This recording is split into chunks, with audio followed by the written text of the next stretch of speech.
आखिरकार वो परेशान होकर उठा और उसने अवंतिका से कहा, मैं बस थोड़ी देर में आया, तब तक तुम खाना स्टार्ट करो अवंतिका। सच्चाई से अनजान अवंतिका ने हाँ में सिर हिलाकर जवाब दिया और शिवाई होटल से बाहर चला गया। उसने रेखा को कॉल किया और उस पर बरस पड़ा। यह क्या बदतमीजी है? क्यों मुझे बार बार कॉल करने के लिए कह रही हो? दरअसल आज रेखा एक मास्टर प्लान के साथ शिवाई से मिलना चाहती थी, जिसके बाद सबकी जिंदगी बदलने वाली थी। आखिर क्या था रेखा का मास्टर प्लान? क्यों वो आज शिवाई से मिलना चाहती थी? और ऐसा क्या होगा जिससे सबकी जिंदगी बदलने वाली थी? सरदार, मैं सच कह रही हूं, मैं किसी को कच्चू नहीं बतायो। मैं आपते नमक हरामी की तो सपने में भी नहीं सोच सकतो। मुझ पर रहम करो सरकार।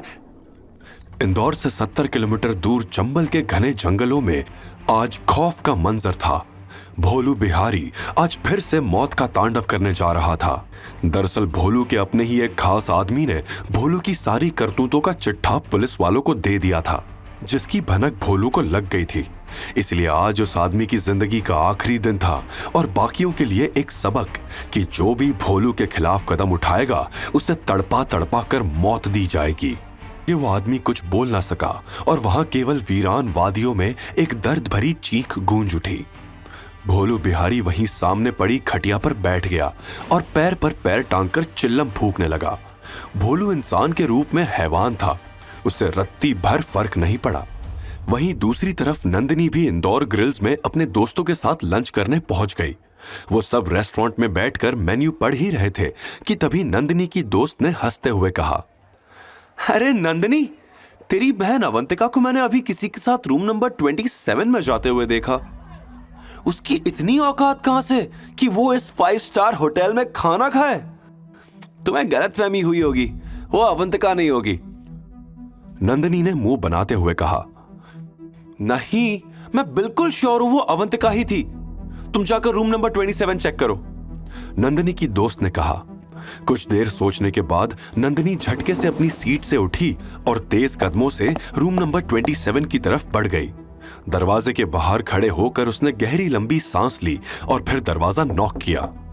रूम के अंदर बैठी अवंतिका को लगा कि शिवाय वापस आ गया है।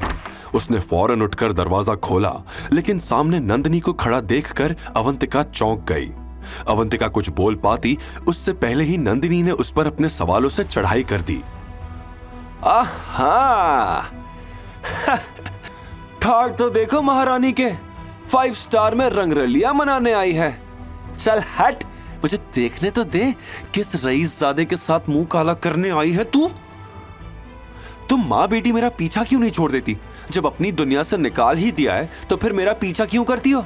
चली क्यों नहीं जाती मेरी जिंदगी से? अवंतिका ने तेज आवाज में कहा। ये अकड़ किसी और को दिखाना। और हाँ, तू जिस नौकरी को पाकर इतनी उड़ रही है, शायद तुझे पता नहीं है कि ये नौकरी तुझे मेरी वजह से ही मिली है। न जाने कैसे मिस्टर दिनेश को पता चल गया कि तू मेरी बहन है और इसी बात पर तरस खाकर उन्होंने तुझे नौकरी दे दी। नंदिनी ने चिल्लाते हुए कहा। क्या कहा तुमने? तुम्हारी वजह से मेरी नौकरी लगी है?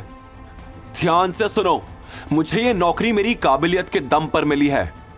अवंतिका ने गरजते हुए कहा। इस समय अगर नंदिनी शेर थी तो अवंतिका अब सवा शेर बन चुकी थी।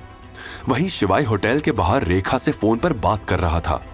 दरअसल रेखा चाहती थी कि अवंतिका बजाज फैमिली में वापस आ जाए, इसलिए आज वो शिवाई के सामने एक शर्त रखने वाली थी, एक ऐसी शर्त जो पूरे बजाज फैमिली का फ्यूचर बदलने वाली थी।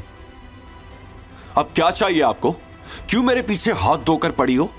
शिवाई ने गुस्से से पूछा। मैं तेरे पीछे क्यों पड़ूंगी? मेरे सामने तेरी कोई औकात भी है? मेरी एक बेटी को छोड़ा तो दूसरी पर तूने डोरे डाल दिए। तू हमें चैन से जीने क्यों नहीं देता? मुझे मेरी बेटी अवंतिका वापस चाहिए। अच्छा, वो कब से आपकी बेटी हो गई? आज तक तो आपने उसे बेटी नहीं माना। वो हमेशा से मेरी बेटी थी। चिढ़ते हुए रेखा ने कहा।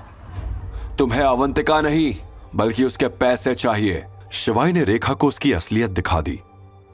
देख शिवाई, मैं घुमा फिरा कर बात नहीं करूंगी। तुझे जो समझना है तू समझ, लेकिन मुझे मेरी दोनों बेटियां चाहिए, इसलिए तू उनकी जिंदगी से दूर चला जा। और आपको क्या लगता है कि आप बोलोगी और मैं आप जैसी पैसों की लालची भेड़िए के सामने अवंतिका को अकेला छोड़ दूंगा?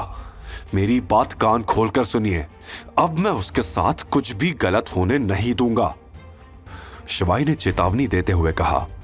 शिवाई की बात सुनकर रेखा को समझ आ चुका था कि अब सीधी उंगली से घी नहीं निकलेगा।